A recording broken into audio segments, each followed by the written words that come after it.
Everybody, Emar Salute, the Sports Inquirer. We're here with Jonathan Wolff, head coach of Georgia State men's tennis. Jonathan, good to speak with you again as the spring season has begun. How was this off season for the team just compared to the previous two with the pandemic and which is still taking place? But how's this year been just for the team with just the current situations that you're in?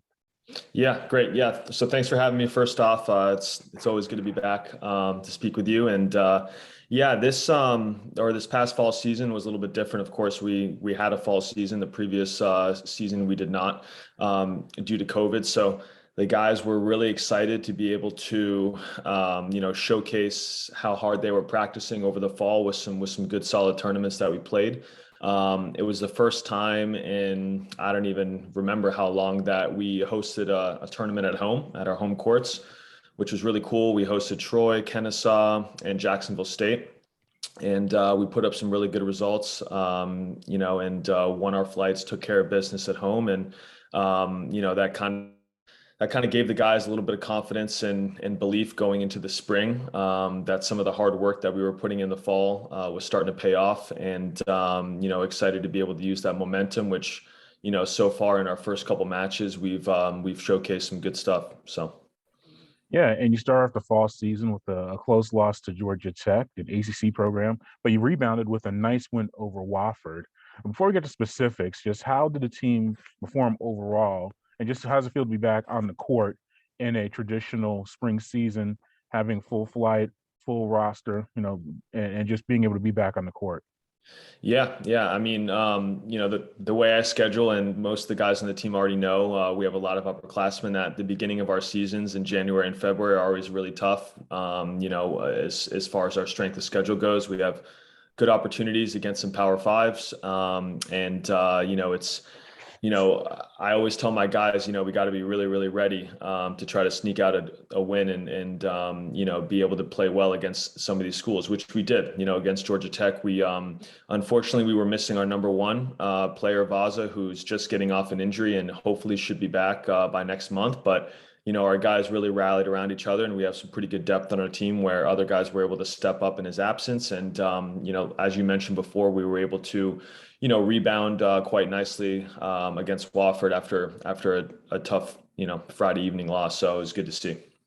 Yeah, and you return Roberts and Andre, your top doubles team, and they won their singles matches as well against Wofford. What about having those two guys back and being at the top for your top players for your team as far as the doubles unit and then in the singles rankings? Yeah. So yeah, I mean, it's awesome. I mean, as a coach, they're not only our team captains for this year, co-captains. The past 2 years actually, they do everything right on and off the court. They play as a team. They're great role models, and not too many teams can say that some of their top singles players are also their top doubles players. It's singles and doubles are very different, and to be able to have both of those fundamentals and intangibles are pretty special and unique. So we're happy to have Duarte back for his last year, his fifth year, and it's looking like we'll have Roberts back next year as well. So excited for that.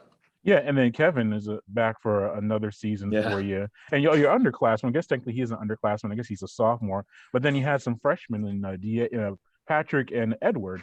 They Yeah. got singles wins as well. So what about the underclassmen and incorporating those guys into your playing rotation?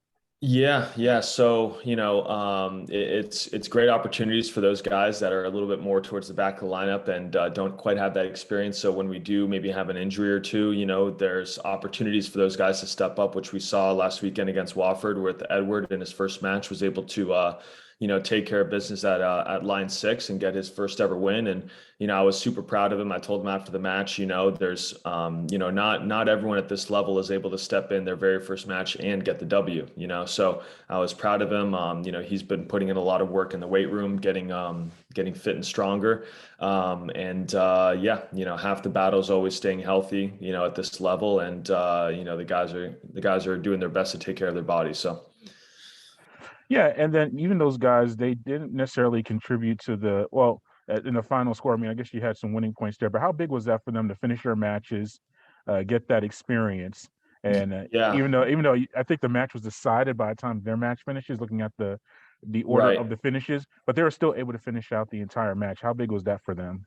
Yeah, yeah. I mean, regardless of who was, on deck or playing, because we had a four-court layout, so some of the guys were waiting for their name to be called for their singles match. But I'm always been a huge proponent of playing out, those matches, even when the match has already been decided. It's good self-growth, as you mentioned, yeah, for yourself and for the team to be able to depend on you, the coaching staff, and he really played for himself and the team. Edward did at the end there. And yeah, so looking forward to more matches where we're able to play out even if the match is already decided. So Yeah, and then you have USF coming up on this upcoming Friday, playing indoors at your facility in Peachtree Corners.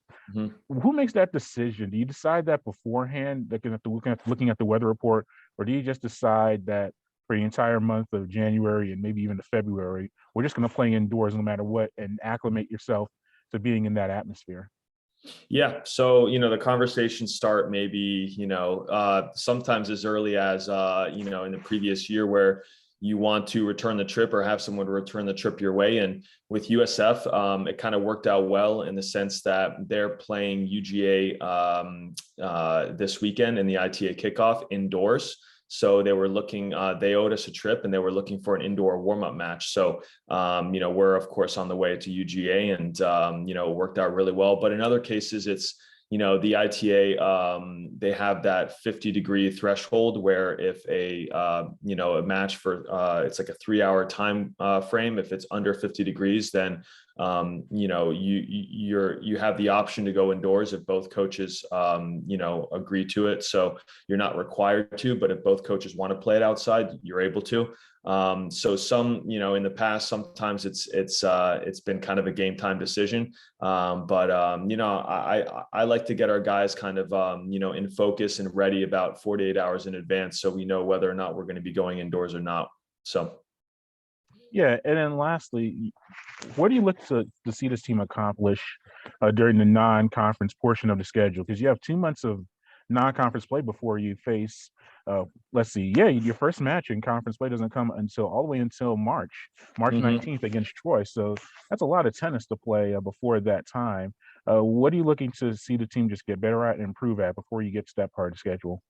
Yeah, of course, that's the biggest thing. We want to be able to hit our stride come conference matches. And, in men's tennis, we're a little bit of a smaller Sun Belt conference and we're only required to play them one time during the season. So, out of 25 dates that we have between the fall and the spring, there's a lot of, non-conference matches that we schedule. And, some might be a little bit trickier than others or tougher than others. And in other matches, we're favored in. So I like to kind of see how the guys respond to being a little bit of an underdog, of course.